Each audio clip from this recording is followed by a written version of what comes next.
நம்ம தமிழக எம்பிக்கள் தங்களுடைய தொகுதியை பற்றி லோக்சபாவில் பேசுகிறாங்களோ இல்லையோ உருப்படாத விஷயத்துக்கெல்லாம் கலட்டா பண்ணிட்டு இருக்காங்க. அங்கே போயிட்டு இராணுவ முன்னாள் தளபதி ஜெனரல் எம் நாவனை எழுதிய 4 ஸ்டார்ஸ் ஆஃப் டெஸ்டினி என்ற புத்தகத்திற்கு இராணுவ அமைச்சகத்தின் அனுமதி கிடைக்கவில்லை.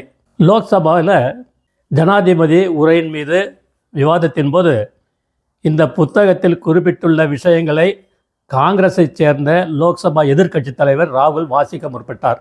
இவர் எப்போவுமே வேலை தான் பண்ணிட்டு இருப்பார். அவர் லோக்சபாவில் எங்கேயும் நல்லதே பண்ணுறதில்லை.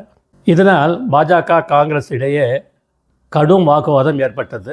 இது கடைசியில் எங்கே போய் நின்றுதுன்னா, இந்த திமுக எம்பிக்கள் ஒரு சிலர் மற்றும் காங்கிரஸ் எம்பிக்கள்லாம் டேபிள் மேலே இருந்த பேப்பர்லாம் எடுத்து கீழ்ச்சி லோக்சபா சபாநாயகர் டேபிள் தூக்கி போட ஆரம்பித்தாங்க. ஏகப்பட்ட கலாட்டா. சபாநாயகர் பார்த்தாரு. உடனே 8 பேரை சஸ்பெண்ட் பண்ணார். அதில் நம்ம தமிழகத்தை சேர்ந்த 2 எம்பிக்களும் அடக்கம். நான் என்ன சொல்கிறேன்னா, இதுக்கெல்லாம் முழுமுதற் காரணமான ராகுல் ஏன் சஸ்பெண்ட் பண்ணல? 1.5 மாதம் தான் இருக்குது ஆட்சி தமிழகத்தில். அதுக்கப்புறம் பாரத் மாதா கி ஜெய், ஜெய் ஹிந்த்.